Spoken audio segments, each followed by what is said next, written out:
Very good afternoon class. मैं आरती आपका स्वागत करती हूँ हमारे ऑनलाइन स्कूल इंडिया प्लेटफॉर्म पे। आई होप आप सभी लोग अपने टाइम टू टाइम टेबल के शेड्यूल के अकॉर्डिंग स्टडी कर रहे होंगे। एंड बेसिकली एग्ज़ाम आपके नियर हैं, विंटर सीजन है हमारा। थोड़ी सी टाइम मैनेजमेंट करने में भी दिक्कत आती है बिकॉज दिन बहुत छोटे होते हैं। आप ज्योग्राफी के स्टूडेंट हैं, आपको अच्छे से पता होगा कि सर्दियों में हमारे दिन क्यों छोटे होते हैं और रातें क्यों लंबी होती है। अगर नाइन्थ में आपने पढ़ा होगा, इवन सिक्स में भी हमारा एक छोटा सा पार्ट था ज्योग्राफी में। हालांकि अब आपको याद नहीं होगा, कोई इशू नहीं है। हम आगे आने वाले जब इंडियन ज्योग्राफी डिस्कस करेंगे फिजिकल पार्ट के साथ, जब हमारा ये पॉइंट्स चलेंगे तब उसमें अच्छे से एक्सप्लेन करूंगी मैं। सो अभी हम बात कर रहे थे हमारे फर्स्ट बुक के चैप्टर 7 की, भू आकृति तथा उनका विकास। ये बहुत लंबा लेंथी चैप्टर हो गया, ऑलमोस्ट हमारे 7 पार्ट कंप्लीट होने वाले हैं। आई थिंक आज ये हमारा लास्ट पार्ट होगा और हम इस चैप्टर को फाइनली कंप्लीट कर लेंगे। थोड़ा सा लेंथी चैप्टर है बट मेरी कोशिश यही रही कि सिंपल वे से हम समझें, बिकॉज़ ये चीज़ें थोड़ी सी इंटरेस्टिंग भी हमें बना के चलनी पड़ेगी क्योंकि इनको लर्न करना बहुत ज़रूरी है। यहाँ फैक्ट्स के साथ यहाँ पे सीधे पॉइंट्स दे रखे हैं। अब मैं आपको भृगु समझा सकती हूँ, लैपिस समझा सकती हूँ, लेकिन उसकी पॉइंट और टर्म्स एंड कंडीशंस किसके अंतर्गत आते हैं वो आपको याद करने ही पड़ेंगे। ये कौन सी घटक के माध्यम से बने हुए अपरदित या निक्षेपण से बने हुए स्थलाकृतियाँ हैं, ये आपको लर्न करने पड़ेंगे। सो हम जब बात कर रहे थे, हमारी जो लास्ट पॉइंट बचा है पवनों से बनने वाले स्थल रूप, ये थोड़ा सा इजी हो जाता है क्योंकि यहाँ बात की जाएगी स्थल खंडों की, मरुस्थलीय क्षेत्रों की, क्योंकि यहाँ पे सूक्ष्म उष्म और जो हमारी तापमान की या टेम्परेचर की जो अवस्था है वो यहाँ पे बहुत ज़्यादा देखने को मिलती है। तो यहाँ अपर्दन और निक्षेपण से जो स्थलाकृतियाँ है, ये पूरा कॉन्सेप्ट इसको पूरा कवर कर देगा। सो इसी में हम आगे बढ़ेंगे। पवनों से बनने वाले स्थल रूप, पवनों से जो भी स्थलखंड बनते हैं या जितने भी निर्माण होते हैं, एक मरुस्थलीय क्षेत्र के स्थलखंड की जब हम बात करते हैं जहाँ पे मिट्टी की मात्रा, हम ये कहें, या मिट्टी के अवशेष, यहाँ पे मिट्टी की जो क्वांटिटी है वो बहुत ज़्यादा पाई जाती है, वहाँ अपर्दन और निक्षेपण की स्थिति होती है। चट्टानें भी पाई जाती है स्थल खंडों में। तो इनमें क्या होता है, उष्ण मरुस्थलीय क्षेत्र कहें या फिर उष्ण, या हम ये कहें कि जहाँ पे गर्म प्रदेश जहाँ पे भी हैं, उन प्रदेशों में ये स्थलखंड ज़्यादा अवस्था में बनने वाले होते हैं क्योंकि यहाँ पे इनकी जो टेम्परेचर की जो स्थिति रहती है उसकी वजह से अपर्दन की प्रक्रिया तेजी से होती है, क्योंकि वो उनको चट्टानों को क्या करता है, हीट करता है, जिसकी वजह से वो ऑटोमेटिकली स्ट्रे होना शुरू कर देती है। और उन्हीं के माध्यम से जो हमारी शुष्क पवनें चलती है वो पवनें बहुत तेज गति की होती है। देखिए, पवनें एक स्थायी पवनें भी होती है और अस्थायी पवनें की भी होती है। और इनमें अगर हम एक अवस्था इनकी समझे, तापमान और दाब, पवनों की जो गति या वेग है, ये दो चीज़ों के साथ निर्भर करती है। जब हम जलवायु पढ़ेंगे, क्लाइमेट पढ़ेंगे तो बहुत डिटेल से पढ़ेंगे, बट यहाँ सिंपल एक चीज़ समझिएगा, जहाँ पे भी आपका टेम्परेचर हाई होगा वहाँ पे आपका प्रेशर क्या बनेगा, लो बनेगा। तो इन पवनों की अवस्था क्या होती है, या कोई भी पवनें होती है, high pressure to low pressure की तरफ मूव करती है। तो इनकी मूविंग की जो प्रोसीजर है, जहाँ हाई प्रेशर होगा वहाँ आपका लो टेम्परेचर होगा, और जहाँ पे टेम्परेचर हाई होगा वहाँ पे आपका प्रेशर लो बनेगा। तो high pressure to low pressure की तरफ मूव करती है। तो हम ये कह सकते हैं कि जो शुष्क प्रदेश है वहाँ पे बहुत ज़्यादा आपको वायु की गति जो है वो तेज़ देखने को मिल सकती है, क्योंकि और ये जो हवाएं होगी वो बिना नमी वाली होती है, तो ये खाली हवाएं होती है और ये बहुत तेज़ गति से कार्य करती है। तो इनमें क्या होता है, अपर्दन की स्थिति को ये बहुत ज़्यादा प्रभावित करती है क्योंकि ये पवनें हल्की होती है और इनका वेग भी तेज होता है high pressure to low pressure की तरफ बढ़ने से। तो जो लो प्रेशर वाला बेल्ट है या लो प्रेशर वाला जो हमारा एरिया है, वहाँ पे टेम्परेचर क्या होगा, ऑब्वियसली हाई होगा, क्योंकि तभी वहाँ पे लो प्रेशर की बेल्ट या लो प्रेशर की एक्टिविटी मूवमेंट वहाँ पे हो रहा है। सो बेसिकली पवनों की स्थिति के बारे में टेम्परेचर और प्रेशर की जब बात की जाती है तो कुछ पवनें जो होती है वो ट्रेड विंड्स होती है, जैसे स्थायी पवनें हम बोलते हैं। उन पवनों में 3 पवनें प्रमुख है आपकी। एक आपकी पवन है व्यापारिक पवन, आपने कई बार इनके नाम भी सुने होंगे, व्यापारिक है। हालांकि हम इस पवनों को ज़्यादा डिटेल से नहीं पढ़ेंगे, लेकिन जब पवने के बारे में आया है तो हम थोड़ा सा उसे गो थ्रू हो जाते हैं ताकि हमारे टॉपिक्स को हम अच्छे से कवर अप कर पाएँ। तो व्यापारिक पवनें, एक हमारी पछुआ पवनें हैं और एक हमारी पोलर एरिया की पवनें या ध्रुवीय पवनें, जिन्हें हम कहते हैं ध्रुवीय पवन। ये पवने हम ये कह सकते हैं स्थायी वाली एक स्थिति, हम ये स्थायी पवनों के बारे में।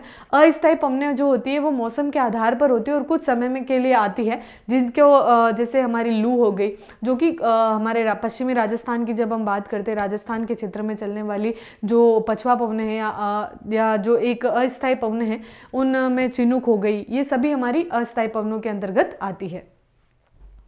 अब हम बात करेंगे पवनों से जो जो अपर्दन इरोजन से स्थिति बनती है या स्थलाकृतियों का निर्माण होता है, और निक्षेपण से जो स्थलाकृतियां निर्माण होता है वो कौन कौन सी है, पर्टिकुलर हम उनके बारे में डिटेल से डिस्कस करेंगे।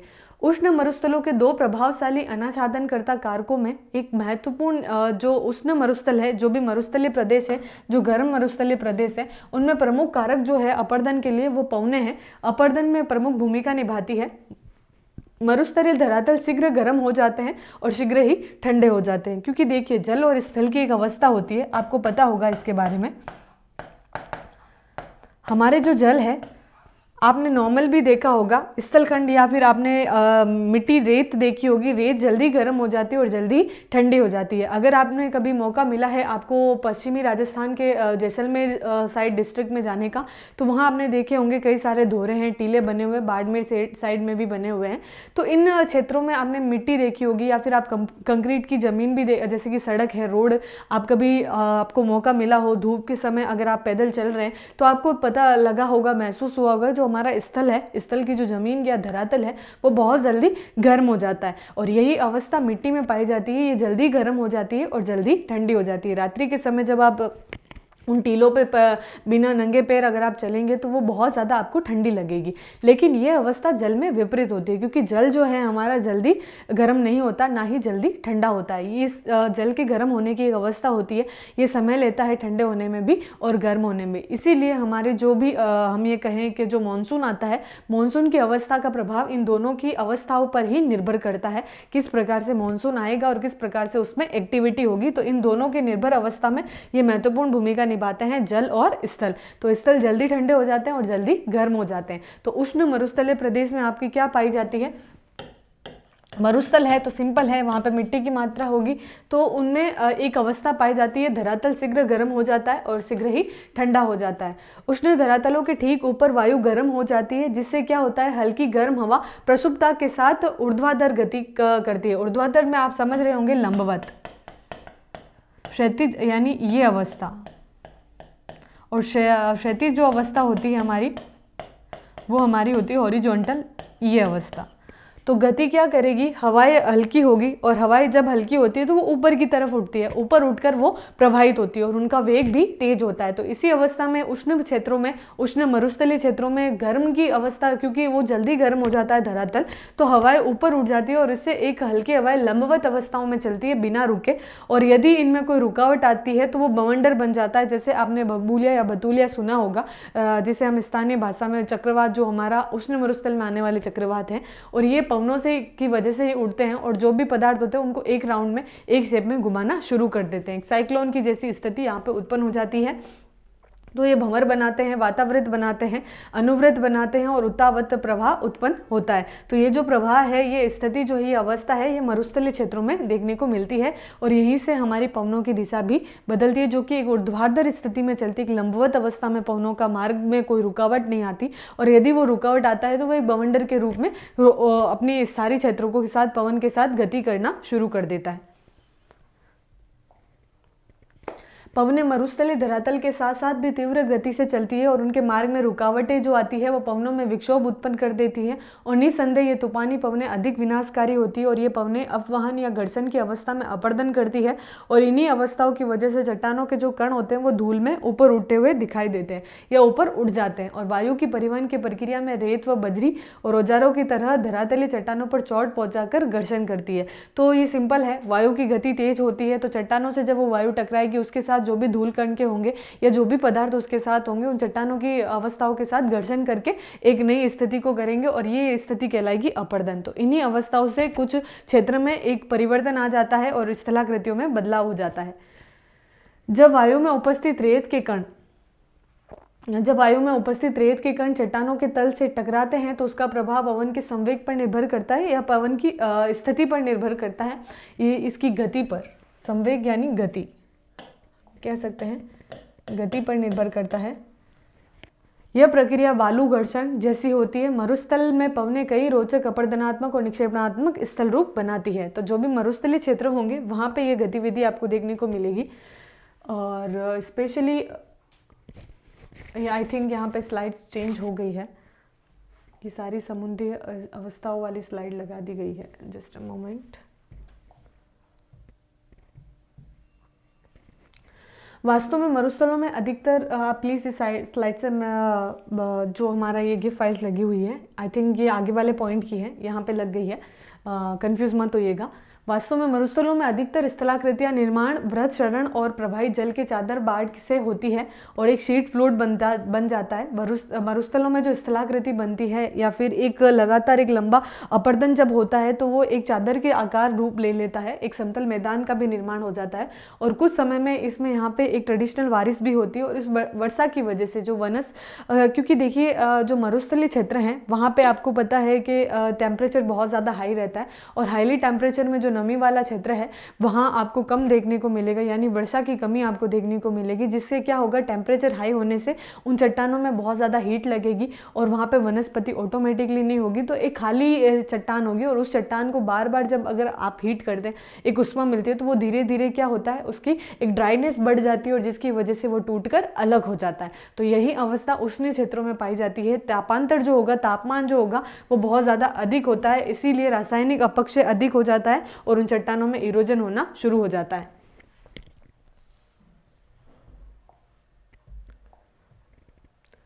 अतः इनका शीघ्र क्षय होता है और वेग प्रवाह पर अपक्षय जनित मलबे को आसानी से बहा ले जाती है और यही हवाएं उस अपक्षय को क्या करेगी, उस क्षेत्र के जो अपक्षय हो रहा है या जो मलबा इकट्ठा हुआ है उसको बहाकर ले जाएगी और इसी अवस्था में क्या होगा, अपरदन की प्रक्रिया प्रारंभ हो जाएगी।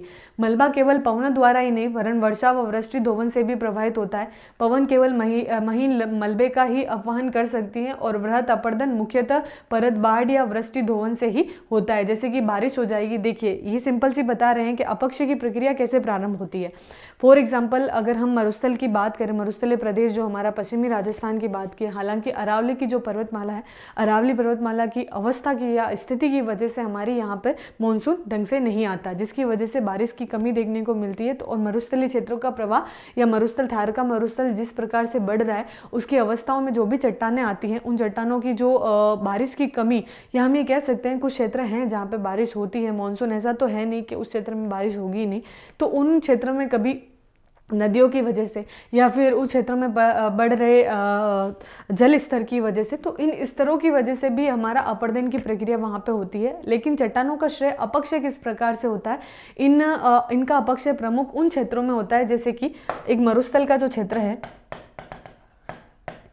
मरुस्थलीय क्षेत्र में वर्षा की कमी होगी, सिंपल है, वर्षा की कमी आपको देखने को मिलेगी,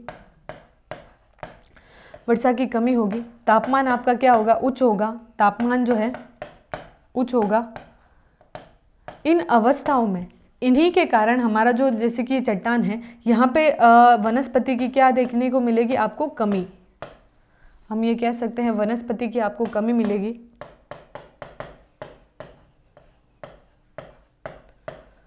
कमी, तो जो चट्टान है वनस्पति विहीन चट्टान है, उस चट्टानों में क्या होगा, टेम्परेचर हाई होने से वो क्षय होना शुरू होगी और वो एक मलबा इकट्ठा हो जाएगा वहाँ, वो प्रक्रिया कहलाएगी हमारी अपक्षय। और उसी प्रकार से धीरे धीरे वायु के द्वारा या जलीय अवर्षण के द्वारा या फिर हम ये कहें बाहर से आए हुए जल की वजह से जो अवस्थाएं वहाँ पे बन रही है, उससे एक अपरदन की प्रक्रिया शुरू हो जाएगी और ये जो महीन कण है वो ही पवन उठा के अपने साथ ले जा सकती है। तेज वेग जब होता है, क्योंकि हल्की पवनें होंगी तो अपने साथ काफ़ी चीज़ों को वो इरोड करते हुए आगे लेके चली जाएगी।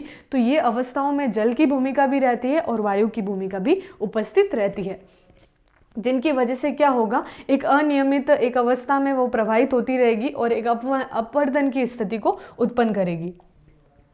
अब अपरदनात्मक इससे कौन कौन सी स्थलाकृति बनती है। अब ये देखिए चट्टानों के आसपास के क्षेत्र में जो अपक्षय की प्रक्रिया हुई, उससे जो एक इस क्षेत्र से अपरदन करके जो आगे के क्षेत्र में एक इकट्ठा पदार्थ जो है वो हमारा पिडमेंट कहलाता है। पिडमेंट क्या होता है, मरुस्थल के प्रदेशों में पिडमेंट का निर्माण होता है और ये जो पर्वतों के पाद यानी जो नीचे की क्षेत्र है, देखिए आपको एक डायग्राम यहाँ पे दिखाई दे रहा होगा, ये हमारा पर्वत है, ये चट्टानें हैं, ये चट्टानें बनी हुई है। इन चट्टानों के नीचे की अवस्था में पैर नीचे की अवस्था, पाद यानी पैर होता है हमारे, तो हम नीचे की अवस्था को समझ सकते हैं। मलबो रहित, जो मलबा उसमें नहीं होगा, मलबो रहित जो मंद ढाल वाली चट्टानें पाई जाती है उन्हें ही हम क्या कहते हैं, पिडमेंट कहते हैं। जिनमें मलबा उपस्थित नहीं होता, एक छोटी नीचे चट्टानों के नीचे की जो चट्टान होती है वो आपकी क्या कहलाती है, पिडमेंट कहलाती है। पिडमेंट का निर्माण पर्वतीय अग्रभाग के अपरदन से होता है, सरिता के क्षैतिज अपरदन से होता है और इसी के साथ संयुक्त अपरदन से भी होता है। बाढ़ से, नदियों के द्वारा, या फिर हम ये कहें कि जो एक हॉरिजॉन्टल अवस्था जो चलती है उन अवस्थाओं में, ये जैसे कि हमारा चट्टान है और इसके नीचे की जो अवस्था वाली चट्टान है इसे ही हम क्या कहेंगे, पिडमेंट कहेंगे। अपरदन भूसंहति के तीव्र ढाल वाले कोर के साथ साथ प्रारंभ होता है। विवर्तनी के द्वारा नियंत्रित कटाव के तीव्र ढाल वाले पार्श्व पर अपरदन प्रारंभ होता है। जब एक बार एक तीव्र मंद ढाल के साथ पिडमेंट का निर्माण होता है जिसके पीछे एक भृगु या मुक्त पार्श्व होता है। कटाव के कारण मंद ढाल तथा मुक्त पार्श्व पीछे हटने लगता है। तो सिंपल सी अवस्था है ये कि अपरदन की जो स्थिति उत्पन्न होती है जिसमें एक ढाल की स्थिति का निर्माण होता है, जैसे कि ये हमारा पर्वतीय अवस्था है, ये हमारा पिडमेंट है। ये छोटे छोटे पर्वत जिन्हें हम क्या कहेंगे, पिडमेंट कहेंगे। अपरदन की अवस्था में ढाल तीव्र गति के कोर के साथ प्रारंभ होता है। विवर्तनी के द्वारा नियंत्रित कटाव के तीव्र ढाल वाला पार्श्व अपरदन प्रारंभ होता है। विवर्तनी की आपको बताया प्लेट टेक्टोनिक की बात की जा रही है, प्लेटों के टकराव की जो या प्लेटों की गति की बात की जा रही है, जिससे क्या होता है, एक ढाल के निर्माण की प्रक्रिया होती है और अपरदन प्रारंभ होना शुरू हो जाता है। जब एक बार एक तीव्र मंद ढाल के साथ पिडमेंट का निर्माण होता है जिसके पीछे एक भृगु या मुक्त पार्श्व होता है। पार्श्व का मतलब यहाँ पे एक खड्डा या हम ये कह सकते हैं एक घाटी जिसका निर्माण होना शुरू होता है। ये अवस्था, ये पार्श्व की अवस्था होती है जिसमें हम ये कह सकते हैं कि एक ढाल की अवस्था के जो अंतिम छोर होता है वो पार्श्व का निर्माण करता है और इससे एक कटाव के कारण मंद ढाल या मुक्त पार्श्व पीछे हटने लगता है। तो सिंपल सा ये है कि अपरदन की जो अवस्था प्रारंभ होती है एक पिडमेंट में, ये अवस्था धीरे धीरे, तो यहाँ पे जो भी पवनों के द्वारा जो एक टकराट एक अवस्था का, जैसे कि ये हमारा पर्वत है या ये चट्टान है और ये हमारे पिडमेंट है, तो पवनों की अवस्थाओं को इनको प्रभावित ना करके ये जो ढाल बन रही है ये नीचे की तरफ आ रही है, पवने हो गई या फिर आपका जल हो गया, तो ये क्या करेगी, इसको पार्श्व करना, इसको खड्डा करना, एक खड्डे की आकृति का बनाना या भृगु बनाना शुरू कर देगी और ये अंतिम छोर तक करेगी और जिससे क्या होगा कि अपरदन की प्रक्रिया प्रारंभ हो जाएगी और ये मंद ढालों से ये पार्श्व क्या करेंगे, पीछे की तरफ हटना शुरू हो जाएंगे, एक अवस्था में एक ऐसा शेप लेना शुरू कर देंगे।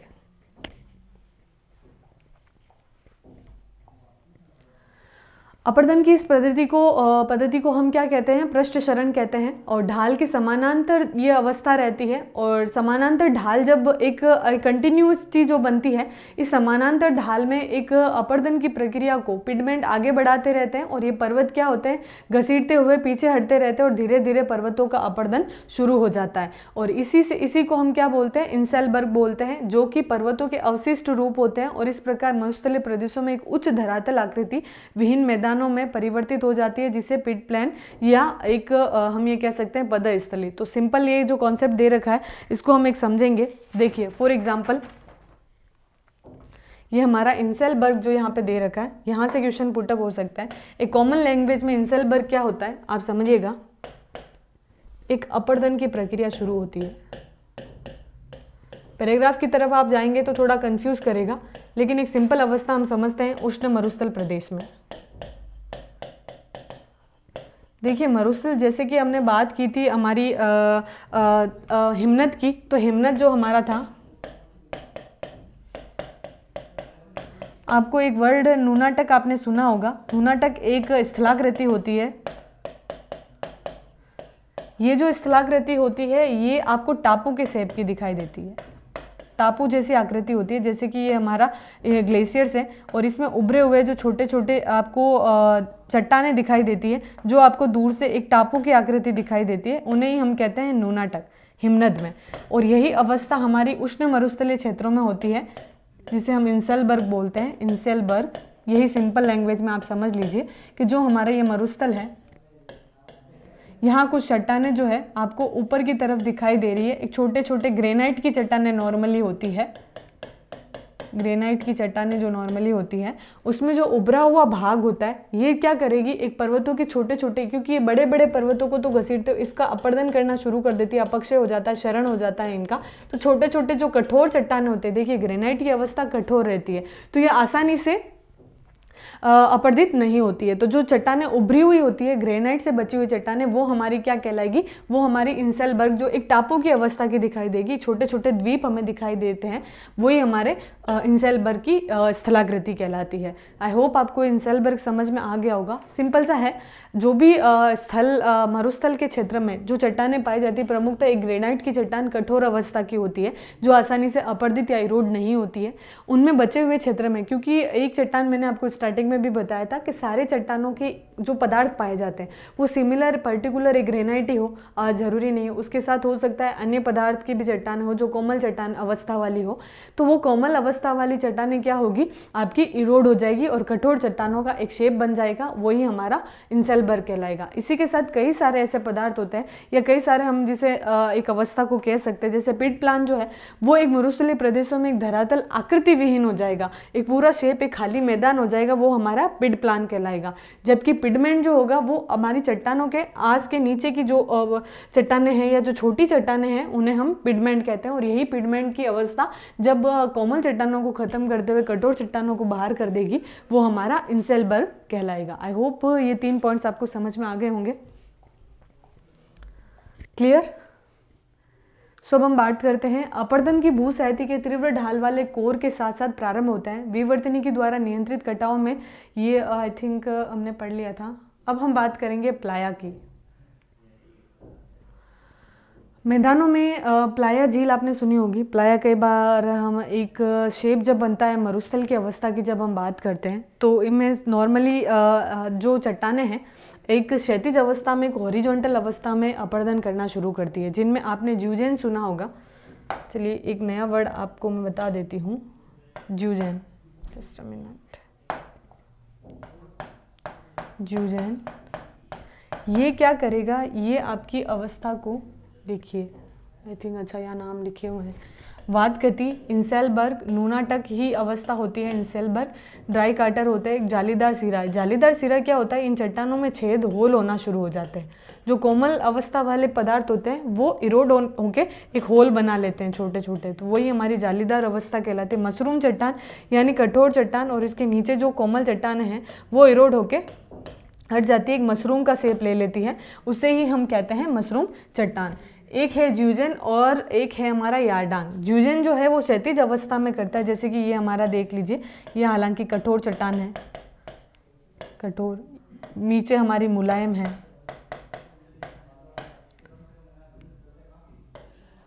मुलायम चट्टान, कठोर चट्टान। उसी प्रकार से ऊपर भी एक कठोर चट्टान है। तो ये जो हमारी कठोर चट्टान है ये हमारी मान लेते हैं मुलायम चट्टान है, ये कठोर चट्टान है। तो मुलायम कठोर चट्टानों का भाग और मुलायम चट्टान है ऐसी, एक ऐसी अवस्था, यानी नीचे की मुलायम चट्टानों का इरोजन होना शुरू हो जाएगा और कठोर चट्टानें ऐसी बन जाएगी। क्षैतिज अवस्था में होने वाली ये इरोजन हमारा क्या कहलाता है, यह अपर्दन ज्यूजन कहलाता है। और ऐसी लंबवत अवस्था में, जैसे कि ये हमारी कठोर, ये हमारी कोमल, फिर ये हमारी कठोर चट्टान, ये हमारी कोमल, तो जो कोमल अवस्था की लंबवत अवस्था में जो इरोजन या अपर्दन होता है वो हमारा यारडांग कहलाता है। तो अपर्दन की प्रक्रिया में ये प्रमुख भूमिका निभाते हैं। कोमल चट्टानों की अवस्था जो रहती है वो अपर्दनात्मक की एक क्षैतिज अवस्था और लंबवत दोनों अवस्था रहती है, जिसे हम यारडांग और ज्यूजेन बोलते हैं। सो प्लाया, अब प्लाया के बारे में जब हम बात करते हैं तो ये एक प्रमुख मैदानों का रूप ही रहता है, एक अवस्था रहती है। जो हमारे मरुभूमि है उसमें मैदानों के प्रमुख स्थल रूप है। पर्वतों व पहाड़ियों से घिरे बेसिनों में अपवाह मुख्यतः बेसिनों के माध्यम से ही होता है। बेसिन एक क्षेत्र होता है, देखिए बेसिन, नदी बेसिन आपने एक वर्ड सुना होगा, बेसिन। बेसिन का मतलब होता है कि उसका जो भाग जहाँ से वो प्रवाहित होती है, अपना एक मार्ग बनाती है और उसमें कई सारी छोटी छोटी जो नदियाँ, उसकी सहायक नदियाँ हैं जहाँ मिलती है, मिलने का कार्य करती है।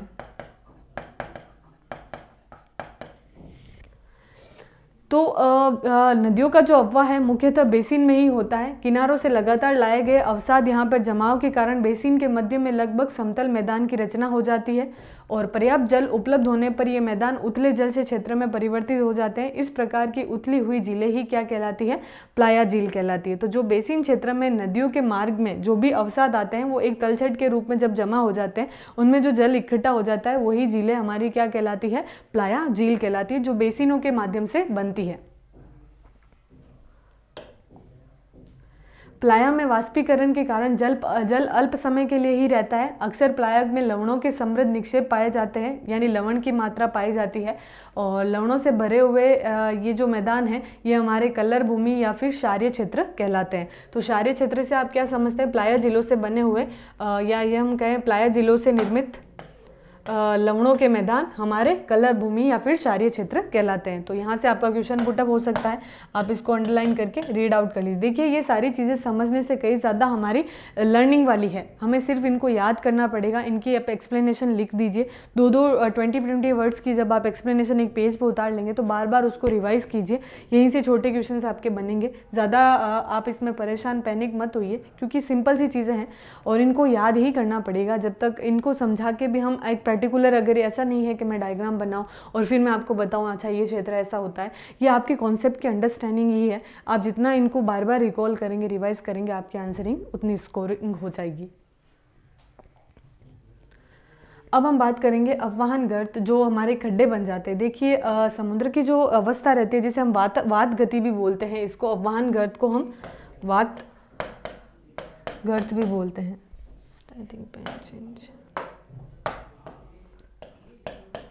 वात गर्त, ये गड्ढे कैसे बनते हैं? देखिए कई बार ये गड्ढे इतने स्ट्रॉन्ग बनते हैं, बार बार जैसे समुद्र जैसे ये हमारा ये गड्ढा बन गया, ये अवस्था आपको दिखाई दे रही होगी, ये गड्ढे का निर्माण हो गया। तो ये आई थिंक अर्धचंद्राकार वाली स्थिति ले ली है इस पिक्चर में। जस्ट अ मोमेंट, मैं आपको एक्सप्लेन कर देती हूँ। जैसे कि हमारा ये मरुस्थल है, कुछ क्षेत्र में क्या होता है, बार बार ये क्षेत्र इरोजन होके पवनों द्वारा ये क्षेत्र खाली हो जाता है, धीरे धीरे एक गड्ढे का रूप ले लेता है। और कई बार इसका जो अपर्दन है इतना होता है कि ये नीचे वाला जो भूमिगत जल है वो बाहर की तरफ आ जाता है और बाहर आके एक झील का निर्माण कर लेता है।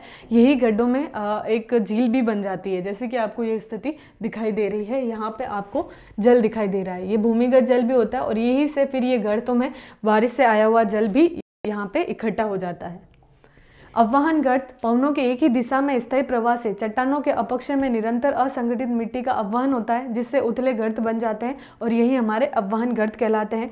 चट्टानी धरातलों पर छोटे गड्ढे बनना शुरू हो जाते हैं और तीव्र वेग से ये पवनें उड़कर धूल गढ़ अपघर्षण करके चट्टानों के साथ इसको गड्ढे का निर्माण कर देती है और यही वात गर्त होते हैं और इन्हें हम गुहा या गुफा या केव्स भी कहते हैं। छत्रक, यही हमारे मशरूम जैसे जो मैंने आपको बता दिया है, यह टेबल या पीठिका शैल भी बोलते हैं। मशरूम मरुस्थलों में अधिकतर चट्टानें पवन अववाहन अपघर्षण से शीघ्रता से कट जाती है। प्रतिरोधी जो चट्टानें या कठोर चट्टानें होती है जिनके आधार पतले व ऊपरी भाग विस्तृत और गोल टोपी के आकार के हो जाते हैं, यही हमारे छत्रक आकार कहलाते हैं। कभी कभी प्रतिरोधी चट्टानों के ऊपरी हिस्सा मेज की भांति भी दिखाई देता है टेबल शेप में, उसे ही हम अवशेष को पीठिका या खड्डे पीठिका की भांति हमें दिखाई देता है। तो सिंपल सा है, जो कठोर चट्टान होगी वो स्ट्रांग रहेगी, मुलायम चट्टान धीरे धीरे इरोड होके उसको काटती रहेगी नीचे से और एक शेप ले लेगी। वो शेप हमारा गोल शेप भी होता है ऐसा, और एक टेबल राउंड का भी शेप होता है जिसे हम पीठिका या छत्रक कहते हैं। अब हम बात करेंगे निक्षेपित स्थल रूपों की। निक्षेपित स्थल रूप कैसे बनते हैं? पवने एक छंटाई करने वाले कारक, जैसे कि पवने द्वारा बारीक रेत का परिवहन होता है और धीरे धीरे वो अधिक दूरी पर जाता है और पवनों के वेग के अनुरूप मोटे आकार के कण धरातल के साथ घर्षण करते हुए चले आते हैं और टकराने से कणों को ढीला कर देते हैं, जिसे सॉल्टेशन कहा जाता है। अब ये सॉल्टेशन की प्रक्रिया क्या होती है, यहाँ से आपका क्वेश्चन बन सकता है। सॉल्टेशन में एक पवनों की अवस्था देखिए, पवने हमने बात की थी मरुस्थल की, हम मरुस्थल की जब बात कर रहे हैं यहाँ हमें माइंड में यही है कि मरुस्थल का क्षेत्र होगा तो तापमान क्या होगा आपका, अधिक होगा, और पवनों का वेग क्या होगा आपका, अधिक होगा। इसी अवस्था में आपके अपरदन की प्रक्रिया होती है, जिसमें आपके मशरूम चट्टान बन जाती है, प्लाया झीलें बन जाती है। तो ये अवस्थाओं के बाद जब निक्षेपण की बात की जाती है, तो निक्षेपण की अवस्था जब हम कहते हैं तो निक्षेपण में एक सिंपल सी प्रक्रिया है कि वो चीज़ों को क्या करेगी, इकट्ठा करेगी। और इकट्ठा किस प्रकार से करेगी? पवनों से तो बारीक कण ही परिवहन हो सकते हैं जो कि ऊंचाई व अधिक दूरी तक होते हैं, लेकिन पवनों के वेग के अनुरूप कुछ जो कण होते हैं मोटे होते हैं, और ये मोटे कण क्या करेंगे? घर्षण करना शुरू कर देंगे। घर्षण करेंगे तो ये आपस में उन कणों को क्या करेंगे? घर्षण की अवस्था में ये इकट्ठे होने की मात्रा इनकी बढ़ जाएगी और ये हवा के साथ एक अपेक्षाकृत अधिक दूरी पर चले जाएंगे। इन घर्षण से जो कण होंगे उन्हीं कणों को हम सॉल्टेशन कहते हैं। जब कणों की घर्षण से कण बारीक होना शुरू हो जाते हैं उन्हें ही हम सॉल्टेशन कहते हैं। तो घर्षण की प्रक्रिया के साथ साथ ये कण इकट्ठा हो जाएंगे और एक बल करके एक निक्षेपण की प्रक्रिया को पूर्ण करेंगे।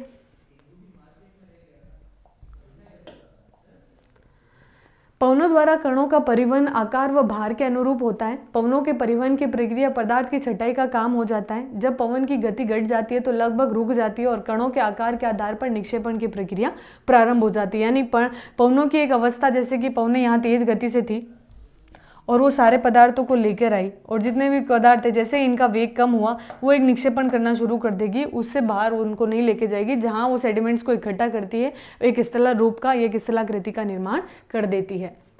अतः पवनों निक्षेपण के स्थल रूपों में महीनता देखी जा सकती है। जो भी पवनों से बनने स्थल रूप होंगे निक्षेपित, उनमें बारीकी दिखाई देगी क्योंकि ये महीन कणों के ही भार को वहन कर सकती है। स्थायी पवनें दिशा के आधार पर सूक्ष्म प्रदेशों में निक्षेपित स्थल रूप विकसित होते हैं। तो जो भी स्थायी पवनें होती है, जैसे कि हमारी ट्रेड विंड्स जो भी होगी, उन विंड्स की वजह से ही स्थल रूप ज़्यादा बनेंगे निक्षेपण से। तो सबसे पहला क्या बनेगा? बालू टीबे बनेंगे, जो सैंड डून्स होते हैं। जो टीले आपने देखे होंगे, अनुदैर्ध्य टीलों की स्थिति ऐसी होती है, बरखान की ऐसी होती है जो अर्धचंद्राकार टीला होता है, और चांद को अगर उल्टा कर दें तो इस अवस्था में पैराबोलिक बनेंगे। ये जो अवस्था दी थी ये सीफ की होती है। ये अनुप्रस्थ, जो इसके कंटिन्यूस एक अवस्था में ऐसे जो टीले बनते हैं वो हमारे अनुप्रस्थ होते हैं। हालांकि ये काफ़ी जो हमारे राजस्थान में ही रेगिस्तानी प्रदेशों में ये सारे टीलों की स्थिति हमें दिखाई देती है, और जैसलमेर क्षेत्र में तो हर प्रकार के आप टीले देख सकते हैं। तो बालू टीबे क्या होते हैं? उष्ण मरुस्थल में इन टीबों का निर्माण निक्षेपण की ही एक प्रक्रिया है और अवरोध से होने के कारण ये अत्यंत आवश्यक बन जाते हैं। और बालू टीबे विभिन्न प्रकार के भी होते हैं। नवचंद्राकार टीले जो होती है, जिनकी भुजाएं पवनों की दिशा के तरफ नुकीली होती है, वो हमारे बरखान कहलाते हैं। ये आपको याद करना पड़ेगा और इसकी स्थिति आपको बनानी पड़ेगी। ये अवस्था आपकी बरखान होगी। और जहाँ रेतीली धरातल आंशिक रूप से वनस्पति भी पाई जाती है तो उसका शेप को क्या करेगी? विपरीत कर देगी, वो पैराबोलिक कहलाएगा। बालू का टिब्बों का निर्माण होता है, अर्थात अगर पवनों की दिशा में स्थायी रहे पैराबोलिक टीलों में बरखान से भिन्न जो आकृति होगी वो पैराबोलिक होगी। सीफ आपकी बरखान की भांति होती है, लेकिन इनकी भुजाएं क्या होती है? नीचे से चौड़ी होती है सीफ की। ऐसी पवनों की दिशा में बदलाव के कारण होता है। सीफ की यह भुजा ऊंची व अधिक लंबाई में विकसित हो सकती है जब रेत की आपूर्ति कम या पवनों की दिशा स्थायी और अनुदैर्ध्य टीबे कहलाते हैं। तो रेत की अगर आपूर्ति कम होती है और पवनों की दिशा अगर स्थायी रहती है तो वो हमारे अनुदैर्ध्य टीलों का निर्माण करेगी। अत्यधिक लंबाई व ऊंचाई वाले कटक भी होते हैं, प्रचलित पवनों की दिशा में समकोण भी बनाते हैं। तो जितने भी अनुप्रस्थ टीले हैं या फिर हमारे अनुदैर्ध्य टीले हैं या फिर सीफ है, बरखान है और ये सभी पैराबोलिक, ये सभी की स्थलाकृति को आपको याद रखना पड़ेगा। आप क्या कीजिएगा, आप सबसे पहले पवनों से बनने वाले स्थल रूप, फिर निक्षेपण से टीले जो भी बन रहे हैं, ये आप शॉर्ट नोट्स भी बना सकते हैं ताकि आगे आने वाले एग्जाम में भी आपके लिए हेल्पफुल रहेंगे। आप इनके शॉर्ट नोट्स बनाइए और उसको बार बार रिवाइज कीजिए। इसका और कोई सॉल्यूशन नहीं है जब तक आप खुद रिवाइज नहीं करेंगे। चीज़ों को अंडरस्टैंडिंग तभी बनती है जब आप उसको एक बार नहीं, 2 बार नहीं और 3 बार उसको रिवाइज कर लें। ये बहुत इजी मेथड्स थे, हालांकि इसमें कुछ ऐसा समझाने जैसा कुछ है नहीं। जैसे ही आप उसकी स्थिति को आप लर्न करेंगे तभी आपके माइंड में उसके कॉन्सेप्ट बनेंगे। इन टीबों के निर्माण से दिशा निश्चित हो जाती है। रेत का स्रोत पवनों की दिशा के समकोण होता है और स्पेशली जब हम टीलों की बात करते हैं तो टीलों की अवस्था मरुस्थलीय प्रदेशों में ही ज़्यादा बनती है क्योंकि वहाँ पे मृदा की मात्रा बहुत ज़्यादा होती है। और पवनों की अवस्था में जब टीले बनते हैं तो वो महीन रेत को ही अपने साथ फ्लो कर सकते हैं। उनका प्रवाह जो होता है महीन रेत में ही होता है और इनमें से कुछ विशेषकर मानव बस्तियों के निकट भी स्थित हैं। सो हमारा चैप्टर कंप्लीट हो गया है, बहुत खुशी की बात है। हमने फाइनली हमारे चैप्टर को यहाँ विराम दे दिया है। सो इसमें अगर आपको कुछ डाउट रहता है तो प्लीज़ आप थोड़ा सा शेयर कीजिए। थोड़ा सा मैं आप लोगों के साथ 5 मिनट आपका लूँगी एक्स्ट्रा, ताकि मेरे पास जो कमेंट आ रहे हैं, बच्चों को नोट्स प्रिपेयर करने में दिक्कत हो रही है, तो हम उस पर थोड़े से 5 मिनट चर्चा करेंगे।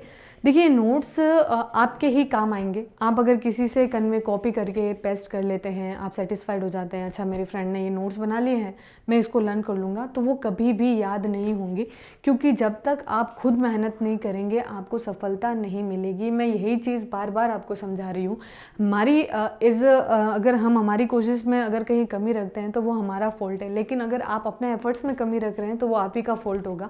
So please, it's my humble request, आप खुद के नोट्स खुद ही मेंटेन कीजिए। ये पीपीटी आपके लिए ही है, आप इसको सपोर्ट दीजिए। हालांकि मैंने पिछली क्लासेस में कहा था कि मैं आपको शॉर्ट नोट्स दूंगी, लेकिन ये चीज़ आपको तब मिलेगी जब आपके पूरे कॉन्सेप्ट के पूरे चैप्टर कंप्लीट हो जाएंगे। उसकी एक समरी पीडीएफ आपको अवेलेबल होगी जो मैं प्रिपेयर कर रही हूँ। उसमें बहुत छोटे और यूनिक नोट्स और जो इंपॉर्टेंट फैक्ट्स हैं उसको मैं बना रही हूँ। लेकिन जिस प्रकार से आप लोगों का लेजीनेस मुझे दिख रहा है, मेरी कोशिश यही रहेगी कि आपको ही मैं ये काम दूँ, क्योंकि ये चीज़ मैं आपको टिल लास्ट, जब हमारी ये बुक कंप्लीट हो जाएगी, जब हम सेकंड बुक में आगे बढ़ेंगे, तब मैं आपको वो नोट्स प्रोवाइड करवाऊंगी। अभी देने से आपके माइंड में एक सेटअप हो जाएगा, अच्छा मैम ने समरी नोट्स बना लिए, हम उसको लर्न कर लेंगे। देखिए, ये चीज़ आप ही के लिए लॉस करेगी, इसीलिए मैंने जो डिसाइड किया था वो चीज़ आपको 101% मेरे प्रिपेयर है, पढ़ी भी है, मैं आपको दे सकती हूँ, बट मैं आपको अभी नहीं दूंगी। ये चीज़ आपको मिलेगी एग्ज़ाम टाइम में, और जब ये बुक कंप्लीट हो जाएगी तब तक आपको अपने नोट्स प्रिपेयर खुद से ही करने हैं। शॉर्ट नोट्स बनाइए, उसको बार बार रिवाइज कीजिए।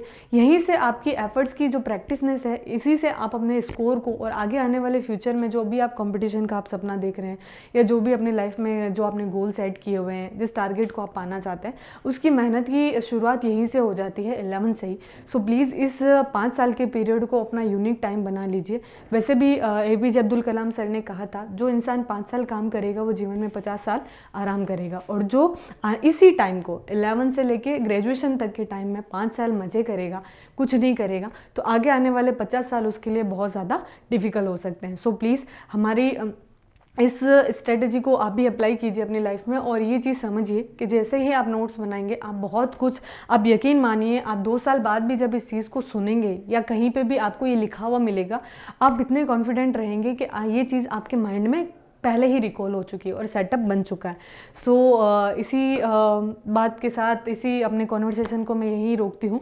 सो प्लीज़ आप पढ़ते रहिए, अपना ध्यान रखिए, अपनी फैमिली में जो भी आपकी प्रॉब्लम्स है उसको एक साइड करके अपनी स्टडी पे फोकस रहिए। चीज़ें का ज़िंदगी का नाम ही यही है, लाइफ बदलती रहती है, चीज़ें एक जैसी फिक्स्ड नहीं रहती, लेकिन उसको हम एक कंटिन्यूटी देंगे तो हम ज़रूर सफल हो जाएंगे। तो अपनी स्टडी को कंटिन्यू बनाते रहिए एंड टेक केयर योरसेल्फ। मिलते हैं हम हमारे आगे नेक्स्ट चैप्टर में, नेक्स्ट क्लास में, ऐसे ही मोटिवेशन के साथ। Enjoy, good bye.